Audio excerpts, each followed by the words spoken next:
đôi môi hấp dẫn của Tỉnh Bách Nhiên và khuôn mặt trẻ thơ của Đàm Tùng Vận là điểm cuốn hút người xem cho phim. Những bộ phim hay, anh Thủy, Wang Yuan từng nói rất khôn ngoan, gương vỡ không thể lấy lại được, nhưng cây khô có thể lấy lại mùa xuân. Tôi nhớ lúc đó có một số phụ nữ có mặt đã đưa ra những cách hiểu khác nhau về câu này. Nhưng theo tôi, đây chỉ là sự phản ánh đời sống tình cảm thực sự của Wang Yuan. Như chúng ta đều biết, Vương Vũ Hoành đã ly hôn. Câu nói này thực ra đang muốn nói với mọi người rằng việc anh và vợ cũ có thể quay lại với nhau lần nữa là điều hoàn toàn không thể. Nhưng anh, một cái cây chết, từng bị tổn thương bởi tình cảm và mất đi niềm đam mê, đã gặp được người có thể khiến mình trẻ lại. Quả thực, ở đời thực, hầu hết những tấm gương vỡ đều không thể hàn gắn lại được. Dù hai người đã ly thân có gặp lại nhau thì họ cũng chỉ sống với nhau một cách miễn cưỡng vì con cái hoặc vì mục đích khác, và sẽ không có chút tình yêu nào cả. Có lẽ, chính vì loại kịch lãng mạn đoàn tụ này hiếm thấy ở ngoài đời nên mới đặc biệt quý giá. Vì vậy, một nhóm lớn văn nhân đã viết loại truyện tình thần kỳ này thành tiểu thuyết và dựng thành phim điện ảnh, phim truyền hình.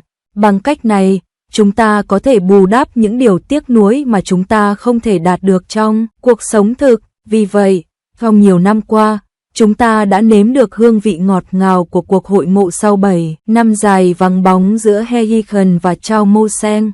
Vì Vu Đồ và Kiều Tinh Tinh, họ thật may mắn khi có thể yêu lại sau 10 năm xa cách, cuối cùng vượt qua mọi trở ngại và ở bên nhau. Giờ đây, Tỉnh Bách Nhiên bắt tay với Đàm Tùng Vận để mang đến cho khán giả câu chuyện tình đoàn tụ lãng mạn The Return. Tuy nhiên, bộ phim này không may mắn như hai bộ phim trước. Sau khi ra mắt, một số cư dân mạng đã chỉ trích rằng tại sao ngoại hình của Tỉnh Bách Nhiên lại sa sút nghiêm trọng như vậy. Khuôn mặt vốn đã không đẹp trai lại có vẻ ngoài phong trần. Một số người còn cho rằng Đàm Tùng Vận đã 33 tuổi rồi, chúng ta đừng đóng phim thần tượng nữa được không? Quá kịch tính, nhưng theo tôi, chính đôi môi ốm yếu của Tỉnh Bách Nhiên và khuôn mặt hao mòn thời gian của Đàm Tùng Vận mới là tiêu chuẩn tích cực cho phim truyền hình thần tượng. Giá trị quyến rũ của khuôn mặt mặc thời gian, bối cảnh đầy cảm xúc của nam nữ chính trong The Return là cuộc hội ngộ sau 10 năm.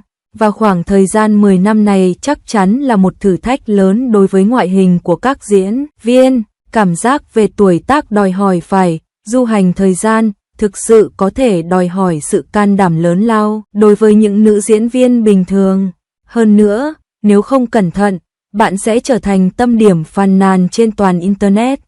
Ruby Lin dù được biết đến như một mỹ nhân ngay từ khi mới ra mắt và là người duy nhất trong giới giải trí, nhưng cô cũng không thể thoát khỏi số phận bị đám đông chế giễu. Nhưng Đàm Tùng Vận thì khác, cô ấy có khuôn mặt baby tự nhiên, tốt bụng, thân thiện, vui vẻ, ấm áp và tươi sáng. Điều quan trọng nhất là phải có cảm giác trẻ thơ mà không làm mất đi sự trẻ trung, xinh đẹp. Đây là một vở kịch kéo dài trong một khoảng thời gian tương đối dài đối với cô, một lợi thế độc nhất vô nhị mà không ai có thể sánh bằng. Vì vậy, chúng ta đã thấy nữ chính Quế Tiêu do Đàm Tùng Vận thủ vai trong The Return, với mái tóc đuôi ngựa cao và khuôn mặt được chỉnh sửa một chút, cô ấy trông giống như một nữ sinh trung học vui tươi. Ngoài ra, đôi mắt to long lanh và nụ cười rũ thấp làm toát lên vẻ đẹp ngây thơ và xinh đẹp mà một cô gái nên có mọi lúc mọi nơi. Có thể nói không chút phản đối rằng cho dù Đàm Tùng Vận 33 tuổi dừng lại ở đó, so với những học sinh trung học thực thụ, ngoại hình và tinh thần của cô ấy thậm chí còn tốt hơn những học sinh trung học thực sự.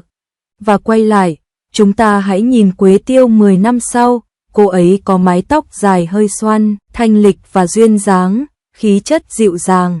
Cô ấy dường như có thái độ ngổ ngáo của một nữ giới ưu tú ở nơi làm việc.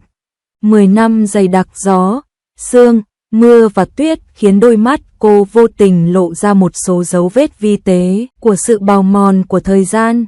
Tóm lại, Quế Tiêu 10 năm sau và Quế Tiêu khi còn là một cô gái đã đạt được thời gian mài mòn Điều này khiến khán giả vô thức có được sự phân biệt rõ ràng giữa họ trong 10 năm qua. Giống như Lục Diên Thần đã nói về Quế Tiêu trong vở kịch, anh ấy vẫn trông như cũ và đột nhiên trưởng thành. Có thể nói, sự trưởng thành của Quế Tiêu không phải vì trang phục ngày càng trưởng thành của Đàm Tùng Vận, cũng không phải do cách trang điểm đặc biệt của cô. Chính vì gương mặt vượt thời gian của Đàm Tùng Vận có thể mặn mà hoặc ngọt ngào, phù hợp cả cổ điển lẫn hiện đại, có thể trẻ trung hoặc trưởng thành. Cũng chính nhờ kỹ năng diễn xuất vô cùng chuẩn xác, chắc chắn và tự nhiên mà khán giả có thể thấy nữ chính Gi Xiao không hề có mâu thuẫn giữa 10 năm trước và 10 năm sau. Thành thật mà nói thì đây chỉ là một bộ phim tình cảm lãng mạn, và việc Đàm Tùng Vận có thể thân thiết với nữ chính Quế Tiêu như vậy là một luồng gió mới trong các bộ phim thần tượng. Ngoài ra, ai nói bạn không thể đóng vai một cô gái ở tuổi 33? Lưu Hiểu Khánh sinh năm 1952, đóng vai chính trong bộ phim Giật Gân, Võ Tắc Thiên, năm 1995. Ở tuổi 43, cô đóng vai từ Ngô Mị Nương vào cung năm 14 tuổi cho đến Võ Tắc Thiên già nua bị buộc thoái vị ở tuổi 80. Chẳng phải cô vẫn đạt được thành tích kinh điển sao? Pen Inji sinh năm 1949, đóng phim The Queen ở tuổi 36. Nó cũng tạo ra rating siêu cao 60% ở Đài Loan vào thời điểm đó. Vì vậy, sau này đừng nghe theo ý kiến của người khác và nói rằng ở độ tuổi như vậy, người này đóng vai con gái hay con trai. Ít nhất, một người phù hợp với vai diễn và có kỹ năng diễn xuất tự nhiên như Đàm Tùng Vận vẫn đáng được công nhận, bởi vì sự quyến rũ trong tính cách của cô ấy là điều hiển nhiên. Ý nghĩa giới thiệu của Môi Bệnh.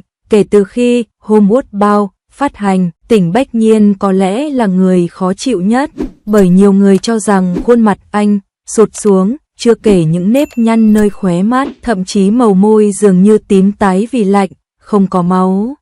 Nhưng bạn có bao giờ nghĩ rằng Lục Diên Thần do Tỉnh Bách Nhiên thủ vai từ đầu đến cuối là một nhân vật rất bất hạnh không? Ngoài Quế Tiêu, cuộc đời anh không còn chút ấm áp nào nữa. Khi còn là một cậu bé, cha anh thường đánh và mắng anh, và anh thường bị bầm tím khắp người. Vì vậy, vẫn mặc áo dài tay trong ngày nắng nóng. Khi đó, Quế Tiêu hoàn toàn không biết chuyện này, cô không hiểu tại sao mình lại mặc áo dài tay vào ngày nắng nóng như vậy.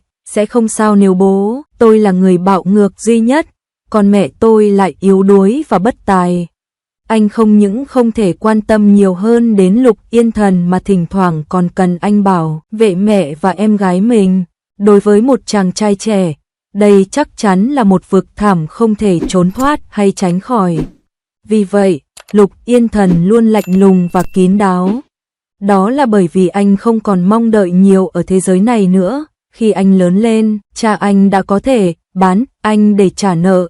Nó đủ cho thấy mối quan hệ gia đình của Lục Diên Thần yếu ớt như thế nào. Sau khi làm việc, cuộc sống của Lục Diên Thần cũng không khá hơn chút nào. Anh mỗi ngày căng thẳng từng dây thần kinh trong cơ thể, sợ rằng mình sẽ bước sai và không thể bảo vệ lợi ích của đất nước và sự an toàn của người dân. Dù vậy, vẫn không thể thoát khỏi số phận phải chia tay chủ nhân. Hơn nữa, trong cuộc đời đen tối của anh, ánh sáng duy nhất từng xuất hiện đã kiên quyết rời bỏ anh. Nếu sau khi trải qua bao nhiêu khó khăn trong cuộc sống, Lục Diên Thần vẫn có thể sống một cuộc sống đầy nắng, trong sáng, tinh tế và tao nhã như các nam chính trong các bộ phim thần tượng khác, thì tôi chỉ có thể nói đó là giả tạo. Có lẽ chính vì nhận thức rõ về quá khứ đau khổ của Lục Diên Thần nên anh ta nảy sinh lòng tham và sự đồng cảm với đôi môi bệnh tật của Tỉnh Bách Nhiên. Chỉ khi đó chúng ta mới có thể nhập tâm hơn vào vai Lục Diên Thần trong một bộ phim truyền hình. Cảm giác đắm chìm đặc biệt quan trọng. Đó là lý do tại sao tôi nói rằng đôi môi ốm yếu của Tỉnh Bách Nhiên và khuôn mặt mòn mỏi theo thời gian của Đàm Tùng Vận là những tiêu chuẩn tích cực cho phim truyền hình thần tượng.